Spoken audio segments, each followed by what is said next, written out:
Hey, Bill O'Reilly here with a YouTube bonus where we analyze anything and everything. We try to get it relevant to what's happening in the USA, how it affects you directly.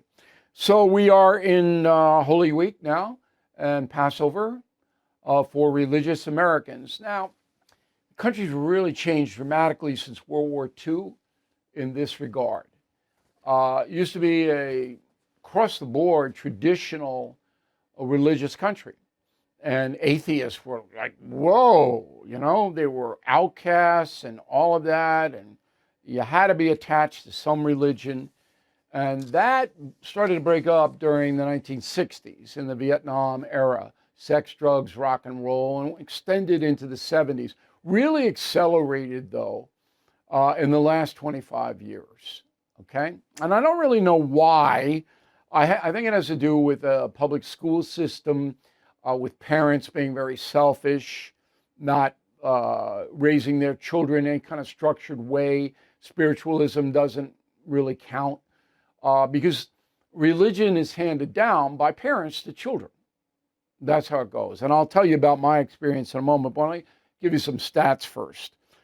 So right now in the USA, according to Pew Research, which is a good center, 62% of us say we are Christian, okay?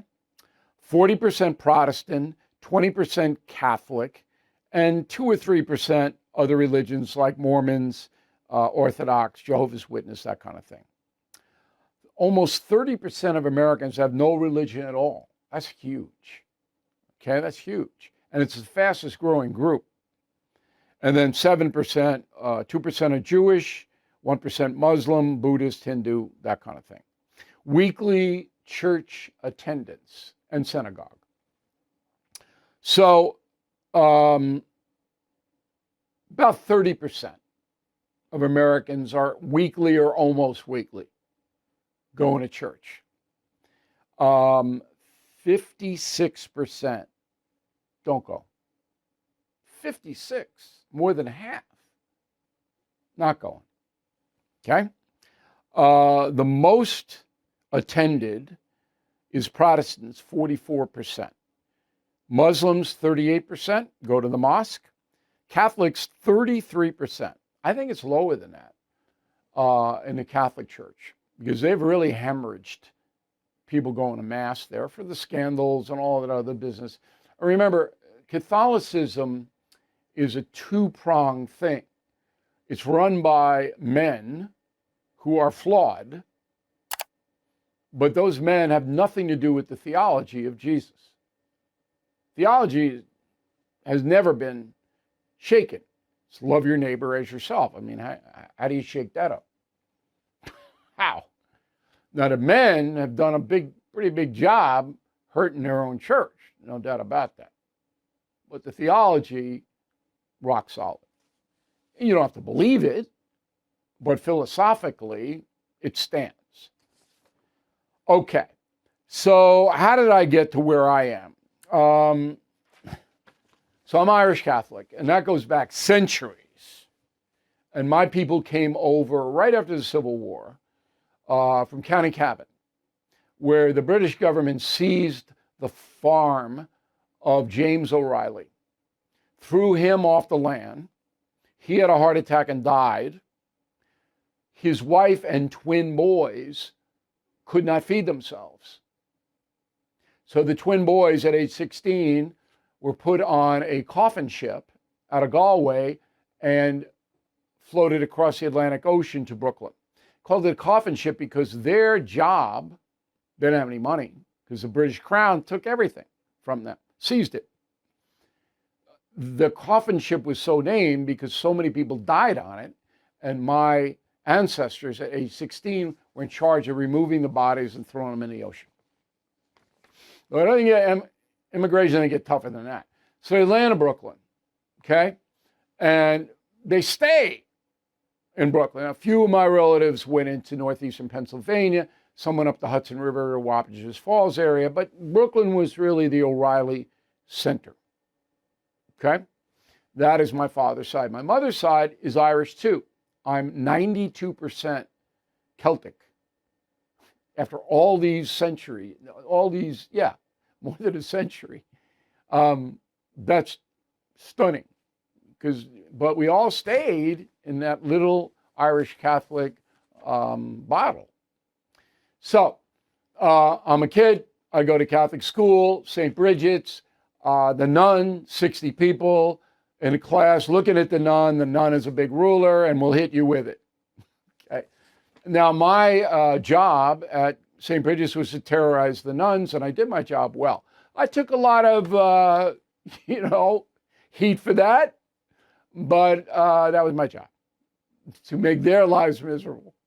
So they were really bad. But I never had a problem with the church. I was an altar boy, and,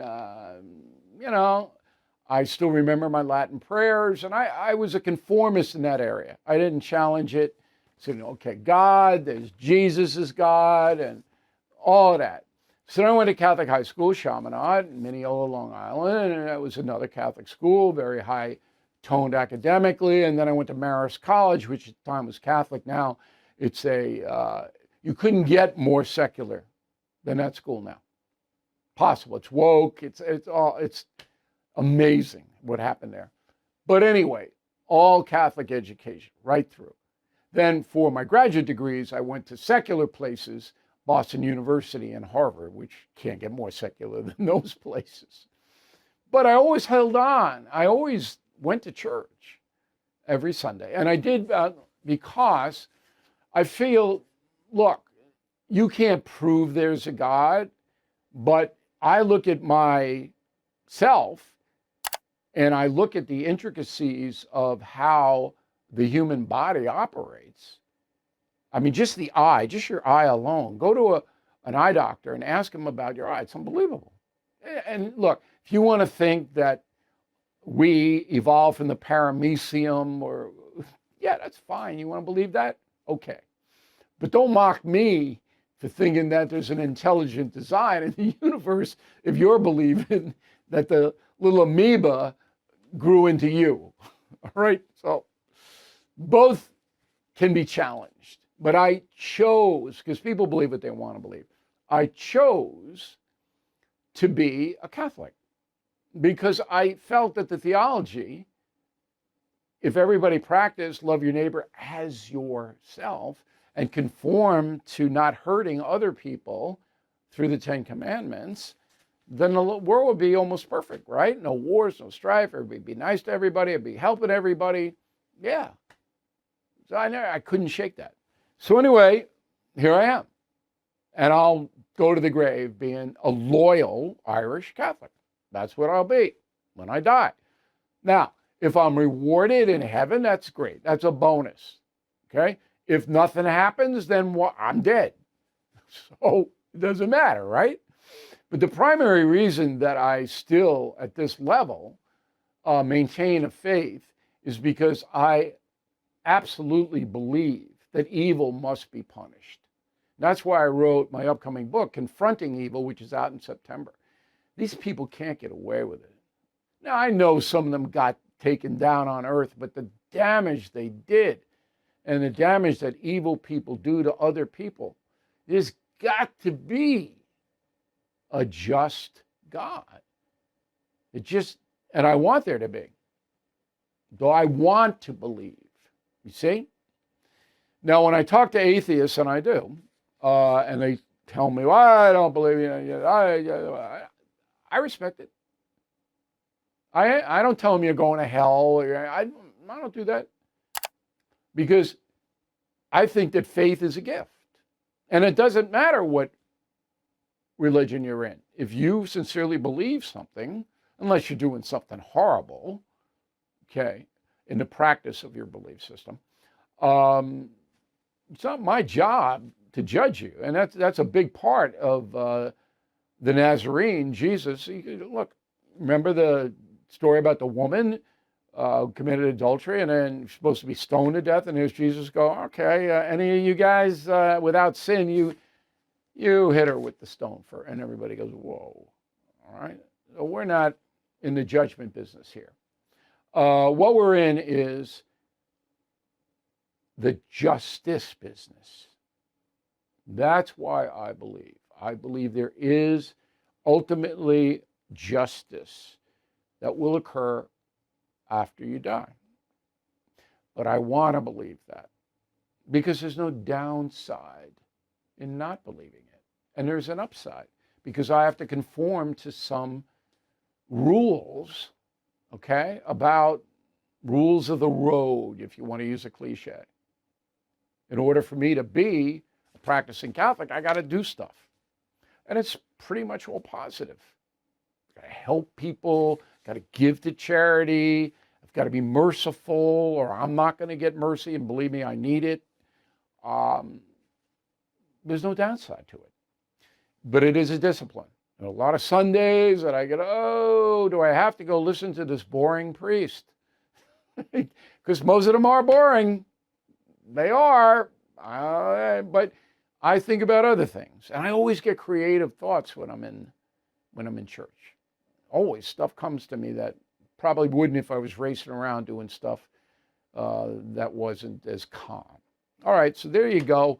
That's my Holy Week Passover homily. I hope it was interesting, and I want you to think about it. All right? And we'll talk to you again soon. Thank you for watching.